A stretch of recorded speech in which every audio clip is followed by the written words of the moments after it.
Gyanvapi case में बड़ा फैसला आ गया है। हिंदू पक्ष को ज्ञानवापी परिसर स्थित व्यास जी के तहखाने में पूजा का अधिकार मिल गया है। वाराणसी कोर्ट ने यह फैसला सुनाया है। वाराणसी के जिला जज डॉक्टर अजय कृष्ण विश्वेश की अदालत में मंगलवार को हिंदू और मुस्लिम दोनों पक्षों की तरफ से बहस पूरी कर ली गई थी। ज्ञानवापी मस्जिद में एक तहखाना है जिसमें एक देवता के विग्रह की पूजा का काम सोमनाथ व्यास किया करते थे। जिला जज ने अपने आदेश में कहा है कि विश्वनाथ मंदिर के पुजारियों से पूजा कराई जाए, बैरिकेडिंग हटाने की व्यवस्था की जाए। याचिका में सोमनाथ व्यास जी के नाती शैलेंद्र पाठक ने तहखाने में पूजा पाठ की इजाजत मांगी थी।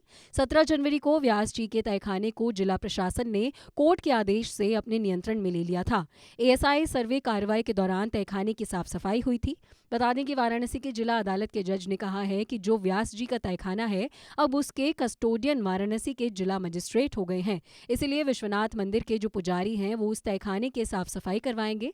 वहां जो बैरिकेडिंग लगी हुई है उस बैरिकेडिंग को हटाएंगे और फिर वाराणसी मंदिर के पुजारी ब्यास तहखाने के अंदर नियमित रूप से पूजा करेंगे।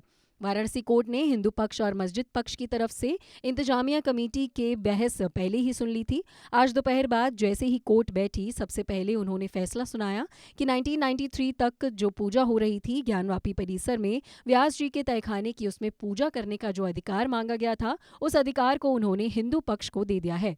वाराणसी कोर्ट ने यह फैसला सुनाया है कि वो पूजा का अधिकार सोमनाथ व्यास के परिवार को देते हैं। सोमनाथ के नाती शैलेंद्र पाठक ने इस मामले में अपील की थी और इसी पर फैसला सुना दिया गया है, यानी पूजा का अधिकार व्यास परिवार को मिल गया है। व्यास जी का जो परिवार है वो 1551 से सेवाएं दे रहा था। 1992 में जब उत्तर प्रदेश में बाबरी मस्जिद का विध्वंस हुआ उसके बाद वहां की राज्य सरकार ने मौखिक आदेश एक जारी करते हुए व्यास जी के दक्षिणी तहखाने पर रोक लगा दी थी। हाल ही में उन्होंने जो याचिका दाखिल की उसमें सीधे तौर पर उन्होंने पूजा अर्चना की मांग भी की थी। अंजुमन इंतजामिया कमेटी की तरफ से वकील ने कहा है कि हमने इसका विरोध किया था कि ये वक्फ की प्रॉपर्टी है, ये मामला तो सुना ही नहीं जा सकता है। फैसले की कॉपी पढ़ाने के बाद वो ऊपर की अदालत यानी हाई कोर्ट जाएंगे। बता दें कि ज्ञानवापी मस्जिद में एक तहखाना है जिसमें एक देवता के विग्रह की पूजा का काम सोमनाथ व्यास किया करते थे। दिसंबर 1993 में राज्य की मुलायम सिंह यादव सरकार के मौखिक आदेश पर तहखाने में पूजा पाठ पर रोक लगाते हुए तहखाने को सील कर दिया गया।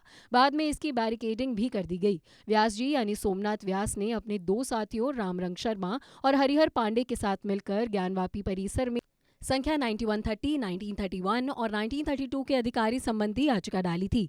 इस याचिका में अर्जी नंबर 9130, 31, 32 को आदि विश्वेश्वर की संपत्ति बताया गया था। 1993 से तहखाना बंद रहा और कस्टोडियन के तौर पर वाराणसी के जिलाधिकारी के पास तहखाने की चाबी रखी रही। साल 2016 में सोमनाथ व्यास के नाती शैलेंद्र पाठक ने वाराणसी कोर्ट में याचिका डालकर अपनी संपत्ति वापस मांगी थी।